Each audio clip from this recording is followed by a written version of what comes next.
Sénégal ñu ngi leen di nuyu ba baax kontaan nañu jàkkaarloo ak yéen ñi ne ci Facebook bi ñëw leen ci Pass TV ce n'est plus SNF1 TV Pass TV la ñu ngi leen di nuyu bu baax di am mbégte guddi na ci ñenn ñi mais bon xam nga loo xam ni support la boo xam dafa des du doon problème ci heure ñu ko def rek bàyyi ko am jot xool ku mu intéressé mu xool ñu ngi leen nuyu ñëpp di wax ne bëgg nañu lool jàkkaarloo ak Sénégal il se passe beaucoup de choses surtout sur le plan politique mais malheureusement sur le plan politique fii mbir mi waroon nekku fa fi ñu waroon dem ci wàllu taxawaay ak liggéey nekkuñu fa en tout cas ci wàllu débat bi fi ñu ko yóbbu nañ ko ci niveau comme si dañu nekkoon ci période il y a 6 mois ci ginnaaw wala 7 mois ci ginnaaw wala 1 an ci ginnaaw période boobu nga xam ni ñu doon wax police bi gendarmerie nangam waaye loolu yëpp su ngeen bëggee dégg dëgg loolu yëpp li ma gis man moo di ne du la vraie réalité. La vraie réalité, il faut que dans le cadre de travail de communication conséquent et fort, impressionnant, sincère et dévoué, qu'on puisse montrer les vraies choses qui sont en train de se passer. Période bu difficile lañ nekk bu metti boo xam ni ràññat la dina jafe xàmme dana jafe gëm dana jafe déglu itam dana jafe waaye ku xam ni képp koo xam ne ànd nga ak dal di dem ak bon sens ak cohérence amaana nga am solution ci xew-xew réew mi Sénégal en général. On parle de Bougane Gueye arrêté en détention fële ca Tambacounda à partir de Bakel Tamba. On parle d'une opposition qui est là, qui se bat. Ils ont le droit de s'opposer te loolu kenn du ko bañal kenn parce que seen gis-gis la foofu la seen foofu la ñu gisee ñoom loolu la ñu gis donc il faut leur accepter cela. Maintenant Madina maa ngi laa nuyu Dieng landing ji yéen ñëpp maa ngi leen di nuyu Khadim Sam yéen ñëpp yéen a ngi ci Facebook bi mais cette vidéo là vous la retrouvez dans Pass TV. On est en train de l'enregistrer. On n'a pas voulu en faire une vidéo en live YouTube. Par contre ce sera ci fajar bi dañ ko dugal bu soobee yàlla parce que voilà c'est comme ça qu'on veut procéder. Par contre sur Facebook yéen ñi nga xam ne abonné wul Madina xaw ma ndax abonné nga ou pas Pass TV mais il faut nga abonné wax gars yi ñu abonné Baba Gall ñu ngi laa nuyu ba baax. Alors man li ma bëgg a expliquer moo di ne jamono bi il faut que chaque Sénégalais protège Sénégal.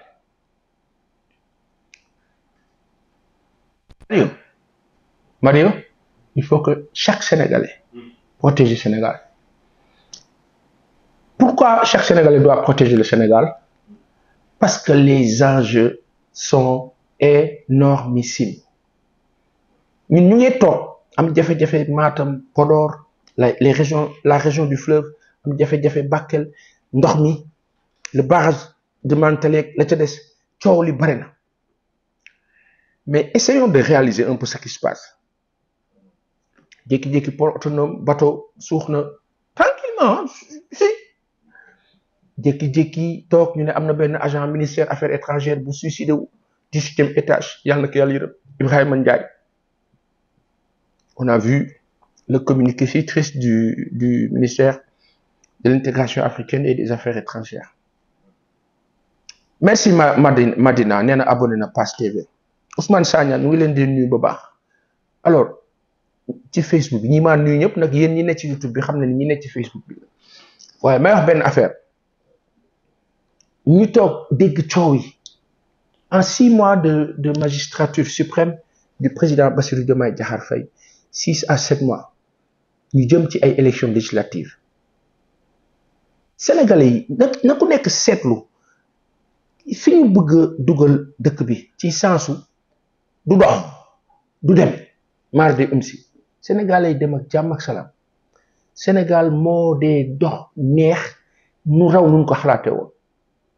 te képp koo xam ne d'accord loo jamono bi amaana bis dina ñëw ah bon dama doon xeex pour sama askan je me rends compte que ça se passe bien yàlla na ko yàlla def te ñun ñëpp ñu fekketal te lépp jig waaye dama jàpp ni ci jamono bi c'est pas parce que bëgguma woon diw falu wala que man maa bëggoon falu que diw falu na que je vais être contre lui loolu foog ñu taxaw ci bal leen ma c'est pas parce que je suis pas d'accord avec Madina Dieng il est candidat je suis candidat il a gagné je voulais pas qu'il gagne mais moi je voulais gagner c'est lui qui a gagné contre un adversaire commun qu'on avait mais que donc il a gagné donc voilà je vais être contre lui alors qu'on avait un adversaire commun mais avoir un adversaire commun ne veut pas dire que su ko kenn ci ñun ñaar gagné non kenn ki dafa war a contre ki gagné au contraire mais quand bien même il faut l'accepter il s'est passé beaucoup de choses il y a eu de l'incompréhension il y a eu de la traîtrise il y a eu plein de choses mais on va dire il faut l'accepter ainsi maintenant chaque Sénégalais doit protéger ce pays parce que les enjeux sont énormes parce que dañoo am affaire ak ñoo xam ni dañoo nekk ci biir réew mi di liggéeyal nasaraan loolu faw ñu wax ko ñi nga xam ni yéen ñi nga xam ni yéen a jàkkaarloo ak ñun fii ci Pass TV yéen ñi nekk ci Facebook bi Soxna Khady bu Sonko Fifi Pastef Astou Bombe Ousmane Sagna Patrick Angelo j'espère que yéen ñëpp vous êtes abonnés à Pass TV man fi mu ne nii ci wutum abonné laa ne il faut vraiment vous abonner c'est le meilleur service que vous pouvez nous rendre abonnez leen Pass TV partagez leen ko voilà souscrivez comme on dit we need subscribers pour mën a egg fenn ci kàttanu yàlla parce que jamonoy information la ñu nekk jamonoy communication la ñu nekk en 1999 ba Aby Ndour di way internet Seneweb di judd Salam Fall maa ngi laa nuyu kilifa bi nekk fële ca Amérique mook ay partenaire am di teg Seneweb 99 boobu ngi nekk à la veille de l'alternance Diouf Wade ñuy wax internet jamono boobu à la veille du 21e siècle dafa am benn kilifa bu mag bu noo wax Daniel Mitterrand di woon soxna François Mitterrand boobu nga xam ni ñoom tey tubaab yi ñuy tere polygamie non François Mitterrand était polygame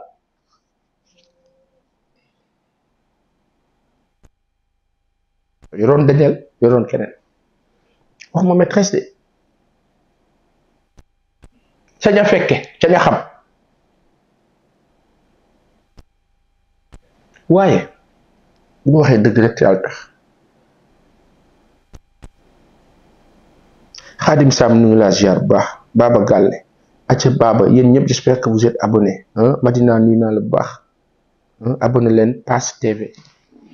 da ngay ne abonné RTS abonné Pass TV ci kàttanu yàlla gannaaw bi ñun ñëpp ñu abonné fu ne waaye nag bi yoon dañoo bëgg ñu abonné Pass TV abonné RTS la RTS est à 700 000 et poussière mo jumu la RTS doit être à 2 millions 3 millions 4 millions 5 millions Pass TV doit être à 1 million kàttanu yàlla waaye tout comme tous les médias du Sénégal on ne prêche pas pour notre pour tout le monde ñëpp parce que Sénégal suñu bëggee mu dox foog ñu dem ci synergie c'est-à-dire fexe ba Mario am ma am c'est-à-dire si comme en fait quand tu veux aller de l'avant quand tu veux aller de l'avant nga bëgg Balla Touré nu ngi laa nuyu bu baax soo bëggee Alpha Faye nu ngi leen di nuyu Boubacar Diallo nu ngi leen di ziar Mboup le Noble nu ngi laa ziar bu baax Babacar Ba waaw jërëjëf Babacar na gars yi abonné Pass TV waay merci quand même de nous suivre à une heure si tardive voilà alors li ma bëgg a wax rek moo di ne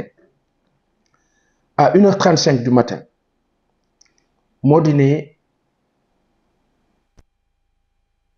su ñuy fexe sama morom di am may am ngay am ñëpp di am su ñëpp amee dëkk bi dafa changer by force nga xam ni chaque fin d'année dañuy repeindre les maisons chaque fin d'année voilà ñu xoolaat garab yi fu ñu toll ñu war a wàccee ñu war a yëgal des choses comme ça qu'on soit dans une osmose positive. loolu nag li kaa def c'est on va dire nan lañ ko mën tuddee li kaa def moo di juste xol yu booloo yu ubbeeku foofu yàlla dafa wàcce xéwal barkeeg yiw bu yaatoo nañ ci bàyyi xel waaye wax rek ne jamono bi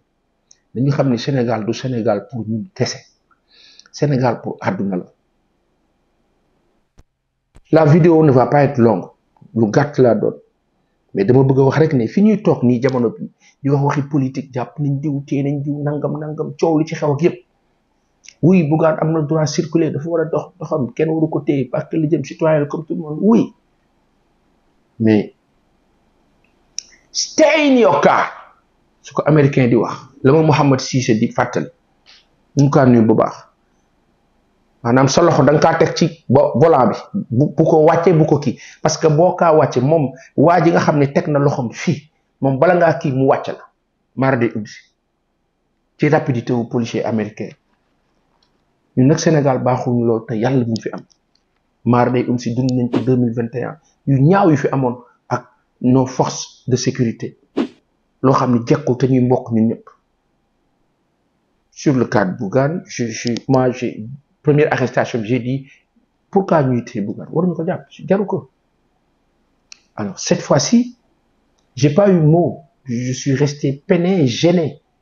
parce que man bëgguma nit kuy am jafe-jafe et noonu laa bañee itam nit ku nekkul ci dëgg wala bëggul nekk ci dëgg ñàkk d'accord taxuta voilà un agent assermenté en tenue moom la yoon may mu ne la oto bi gaare mun a goo dem danga kaa nangu leneen ak leneen zone quadrillée la espace militaire la moo tax président bi dem sol tenue catastrophe naturelle moo fa am attention quand bien même barrière am na fa ou pas li ma dégg Thierno Bocoum di ko wax kilifa bi Thierno maa ngi laa nuyu bu baax mais la sécurité publique dans le contexte li ma commissaire Sadio di wax est-ce que le cortège a eu l'onction du préfet préfectoral est-ce que question rek de petites questions parce qu'un cortège un convoi mën na soxla autorisation surtout dans des cas pareils quand c'est un espace quadrillé ça devient une zone militaire donc foofu nañ ci maandu quoi def ci attention tuuti quand bien même je souhaite le plus rapidement possible ñu libérer Bougane et dans les faits Bougane a eu tort je suis désolé donc yàlla nag ci yàlla génne ci jafe-jafe boobu yàlla def ci ndox bu sedd dañu xoolaat taxawaay yi mën naa bañ a d'accord ak nit mais mën naa jox cër nit le contexte du président Macky Sall ak le contexte du président Bassirou Diomaye Diakhar Faye ku ko bëgg a méngalee mais ngeen baal mu quoi.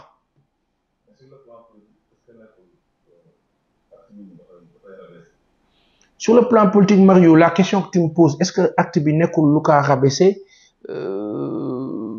écoute je sais pas je pense pas je me dis que oui par rapport ak aura bi mu amoon Bougane en fait qu'est-ce qu'on appelle aura lan mooy aura ñu laa tudd nii wala ñu laa tudd positivement mën nañ la tudd nii mais ban façon tudd moi je dis une chose Bougane a réussi à entreprendre à mettre en place une entreprise c'est une excellente chose à faire travailler des centaines de personnes mais c'est une chose magnifique et aujourd'hui c'est vrai que mu neex nga politique mais bonne façon politique et savoir aussi que dans la vie ku ci nekk am nga sa destin ak sa chance nit politique na des années et des années amu ci dara nit politique tey ginnaaw suba mu am dara le président Macky Sall somme toute au-delà de tout ñetti at la demal boppam falu le camp du pouvoir actuel 10 ans la xeex waaw donc il faut que à un moment donné ñu xam ne que suñu borom moo dee tracé affaire yi loolu il faut gars yi nangu ko nag di sëñ bi il faut gars yi nangu loolu accepter certaines réalités xam ne suñu borom moo maye te ka si nekk ak la mu la defal te ka nangul sa morom sunu borom teral la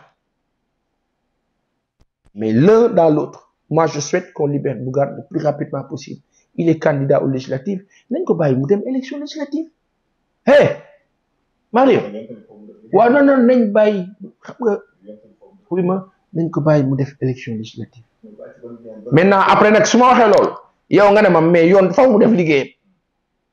après buñ la nee nangam ci ay waxtu lañ ko ne xaaral le temps que nanguwul ñenn ñi naan dafa saaga gendarme bi ñenn ñi naan saaga wu ko bu fekkee def ko saaga là c'est un autre débat et je me dis mais attends non ce niveau-là à ce niveau-là que Bougane puisse regarder un gendarme mu daggal ka saaga ka ah loolu bu amee dana yéeme de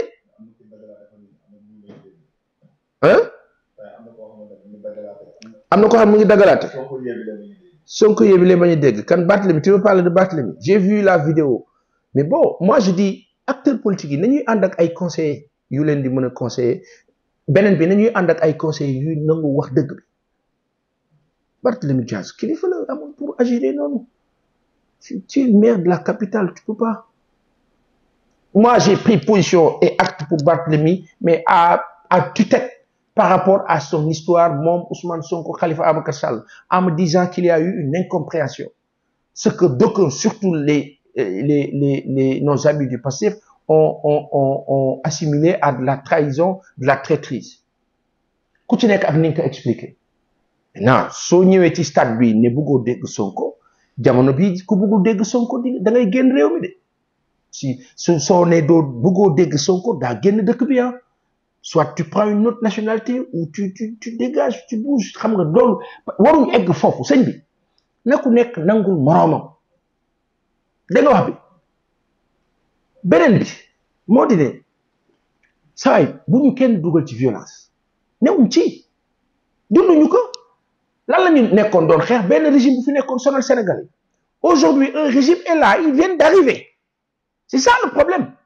man benn moment j'ai ce sentiment de sabotage là qui ne dit pas son nom ou bien un complexe qui ne dit pas son nom moo di ne bon pourquoi ces gens là et ça doit pas se passer comme ça il faut que kilifa yi dem ak raison après benn moment day mel ni complexe day mel ni bon lu tax ñii quoi waaw lu tax ñii nag jógeel fii yéeg ca juróom-ñaari asamaan dem sunu borom sax moom mu ngi fépp xulil lal sa yaa da jàpp jullit ne yàlla lu tax ñii lalal rek xuli jublu penk nekk suñu borom fu ñu nekk nii du diggante Ngappuru Tongoor ak Jàmmalaay du ñu ngi diggu Yoff di wax méttiwul penkoo ngi nii wuy ma lal ne yàlla lu tax ñi à un moment donné pour man ni opposition bi di doxale nii mais comment ngay doxale nii vous partez de Dakar vous allez pour dimbali des sinistrés ngeen dem ci sinistrés yi di yooxu leader bi ngeen ne moom ngeen contre yéen mais normalement la raison doit vous pousser mais à changer de tactique ou de stratégie.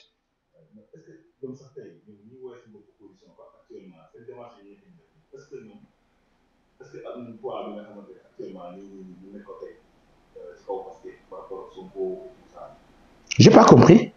Comme actuellement nous nekkee opposition bi ñoom Barthélémy Dias Barthélémy Dias Bougane et tout. waaw. actuellement dañu démarche ñu nekk def nii moins de 6 mois comme ça ñu commencé di commencé génn activité yu mel nii est-ce que tey tu penses que ñoom après ils feront le poids en face de Sonko. Tu sais je te dis une chose kilifa bi Mario. parce que bu ma dégg ne benn opposition bi feeñal ko quoi ñii dañoo nekk nii xam nga di ko mais benn opposition bi. Mario, je te dis une chose très simple. Yéen ñi ne ci Facebook bi kilifa yi abonné leen ci Pass TV la vidéo vous la retrouvez ci fajar bi inchallah. Là on est en train de l'enregistrer et je suis en train de vous parler sur Facebook. Mais je dis une chose simple. sëñ bi soo bëggee dégg dëgg yaa may dégg soo bëggee dégg dëgg à un moment donné il faut savoir raison garder et surtout être fin stratège. Le peuple là il est tellement éveillé que pour mu gëm la benn secret moo ci ne est-ce que xam nga am na benn secret xam nga ban secret ci ne xam nga wala xamoo ko dëggu y a pas maanaam politique au Sénégal méttiwul mais mën na métti suivant il faut que les gens acceptent que la donne a changé le cas de monsieur Sonko Ousmane j'entends on le traite de soi-disant ouais waxul dëgg demeewul noonu ni mu ko waxee il faut juste prouver mais bu fekkee man dama nekk acteur politique Mario ma gis ne mbooloo mi kii lañ topp man waruma topp mbooloo mi naan leen du moom xam la laa war a def naa wane ni man la wala te du ma xuloo du ma xeex du noonu mais comment nan laay wane ni man la dëggu ñu ñëw tàllal le micro ne la loo xam ci waa ji xam nga ñu ki la laaj loolu mu ngi lay jaxase ak askan bi yow looy wax ah waa ji de mag moom mu ngi xëccoo waaye xam naa ni yàlla may na ko de ah yàlla may na ko mais boo ko waxee ñetti fan yàlla bu wax nit ñi topp leen ki déglu leen kii mais boo siisoo mais day gën a tar te nag cardiaque attention ay xol yu metti nii ak stress baaxula day te xam nga léeg-léeg nga gis nit ñi nga naan waa kii dal parce que xol bu tëju dafa am metti il faut qu'on accepte la réalité qu'on a un président qui est là un premier ministre qui est là ils ont un style différent de ce qu'on avait l'habitude de voir parce que la réalité c'est cela le premier ministre a fait élire le président les gens ne connaissaient pas Bassirou Diomaye Diakhar Faye c'est sur un temps requis 1 mois au-delà de liñ ko daan gis peut-être tuuti après c'est quoi Dieu a fait que ki nga xam ne moom ngeen bloqué woon yéen waa ak régime bi fi nekkoon ki ngeen doon xeex ndekete boobu yàlla suñu borom def na la gaañu doon way la Papa Diouf wayoon ca rakkaaju garab gu nar a doon penc lawbe du ko gis ba di ko yet ndekete Bassirou mi doon taxaw di yuuxu naan kii mooy suñu kan ndekete mooy candidat xam nga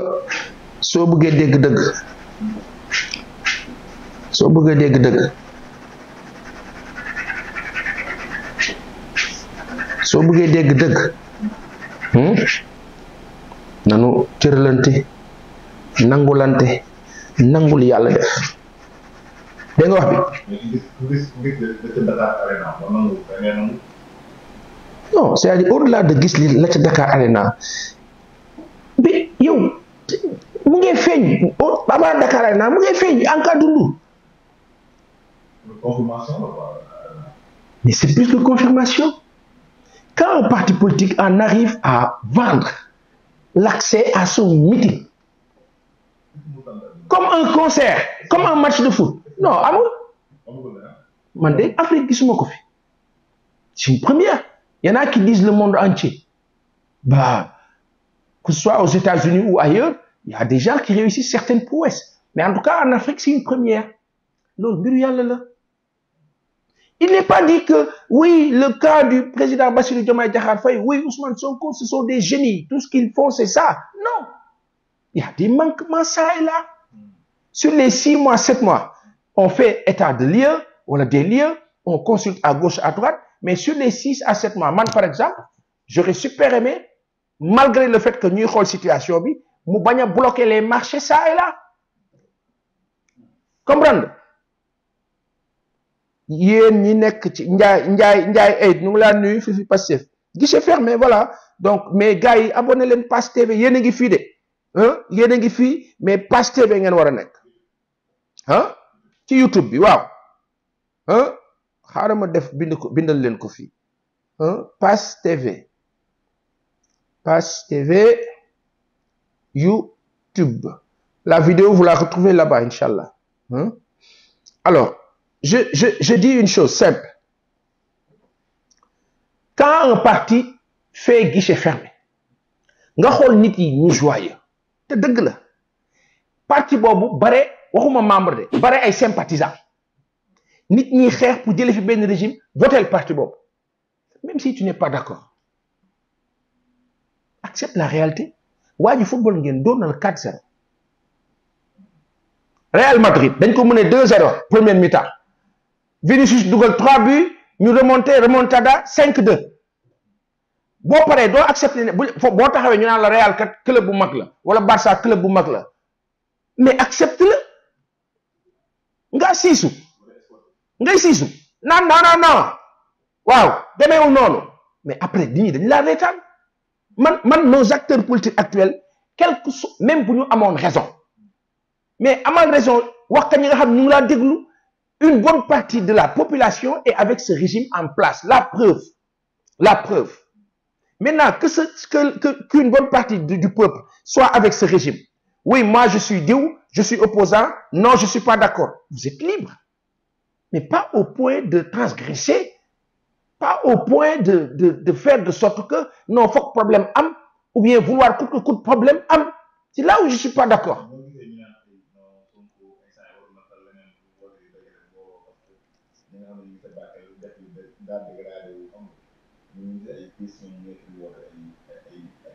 non c'est-à-dire oui on me dira oui